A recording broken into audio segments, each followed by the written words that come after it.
Finally Mahakumbh अब अपने अंतिम चरण पर आ चुका है। एक बार फिर से लाखों करोड़ों लोग संगम घाट पर इकट्ठे हो गए। वैसे भी महाकुंभ इस साल पूरे देश में चर्चा में है। जहां हम देख रहे हैं एक तरफ भारी भीड़, वहीं हम दूसरी तरफ देख रहे हैं हेवी ट्रैफिक और बैरियर्स के कारण लोग स्ट्रगल कर रहे हैं संगम घाट तक पहुंचने में। क्यों लाखों लोग 4 खास शहरों तक ट्रैवल करते हैं इसे मनाने के लिए? इसका जवाब मिलता है in mix of history, mythology and spirituality. हाँ, वैसे गंगा का महाकुंभ में बहुत बड़ा रोल है। कुंभ मेला जो दुनिया का सबसे बड़ा धार्मिक फेस्टिवल है, एक ऐसा फेस्टिवल है जो इमेंस स्पिरिचुअल और कल्चरल सिग्निफिकेंस होल्ड करता है। ये 4 शहरों में होता है, जो है प्रयागराज, हरिद्वार, उज्जैन और नासिक त्र्यंबकेश्वर। हर सिटी का एक अपना मिथोलॉजिकल सिग्निफिकेंस है। कहते हैं कि ये वही जगह है जहां 4 देवताओं और असुरों के बीच एक महायुद्ध के दौरान अमृत की बूंदें गिर गई थी। कुंभ मेला की हिस्ट्री 2000 साल पुरानी है। The first written reference of Mahakumbh came from Chinese traveller Xuanzang, जो किंग हर्षवर्धन के समय का है। उसने अपनी यात्रा के दौरान कुंभ मेला का जिक्र किया था, जब ये महोत्सव प्राचीन भारत के कई शहरों में होता था। संस्कृत वर्ड कुंभ का मतलब होता है मटका या बर्तन। कहते हैं कि जब देवताओं और असुरों ने समुद्र का मंथन किया, तब धनवंतरी एक मटके में अमृत को लेकर निकलते हैं। ये अमृत असुरों के हाथ न लगे, इसलिए इंद्र का बेटा जयंत उस मटके को लेकर भाग जाता है। उसके साथ सूर्य, उनके बेटे शनि, बृहस्पति और चंद्रा भी उनके साथ जाते हैं, ताकि जयंत और मटका दोनों को असुरों से बचाया जा सके। जब जयंत भाग रहा था तो अमृत 4 जगह पर गिर गया, जो था हरिद्वार, प्रयागराज, उज्जैन और नासिक त्र्यंबकेश्वर।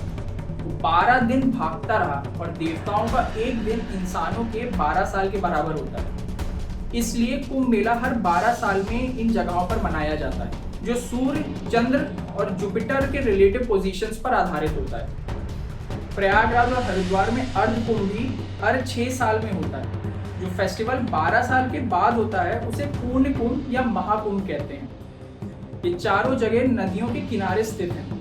हरिद्वार में गंगा है, प्रयागराज में गंगा, यमुना और मानसिक सरस्वती का संगम है, उज्जैन में कृष्णपुरा नदी है और नासिक त्र्यंबकेश्वर में गोदावरी नदी है। माना जाता है कि कुंभ के दौरान इन नदियों में स्नान करने से आदमी अपने पापों से मुक्त हो जाता है। हाँ, वैसे गंगा का महाकुंभ में बहुत बड़ा रोल है, स्पेशली प्रयागराज में, जहाँ गंगा, यमुना और मिथोलॉजिकल सरस्वती का संगम होता है।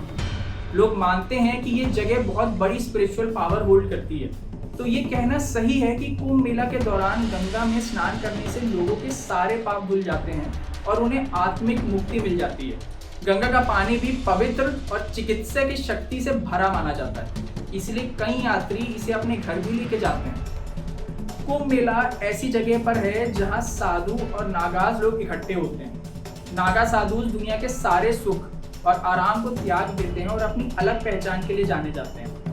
कई बार नंगे होते हैं और अपने शरीर पर राख लगाकर चलते हैं। उन्हें ये माना जाता है कि उनके पास अद्भुत आत्मिक शक्तियाँ होती हैं। मेले के दौरान ये नागा साधु रिचुअल्स और प्रोसेशंस में बहुत इंपॉर्टेंट रोल प्ले करते हैं, जैसे कि शोभ यात्रा में उनका होना, उनका प्रेजेंस काफी सिग्निफिकेंट होता है। तो चलिए अब बात करते हैं कि कैसे कुंभ मेला की साइट डिसाइड होती है। ये सब एस्ट्रोलॉजिकल कैलकुलेशन पर डिपेंड करता है। कुंभ मेला के 12 साल के गैप का एक और रीजन है, ये है कि जुपिटर को सूरज के चक्कर लगाने में 12 साल लगते हैं। तो जब जुपिटर अपनी ऑर्बिट कंप्लीट करता है, तभी कुंभ मेला का उत्सव होता है।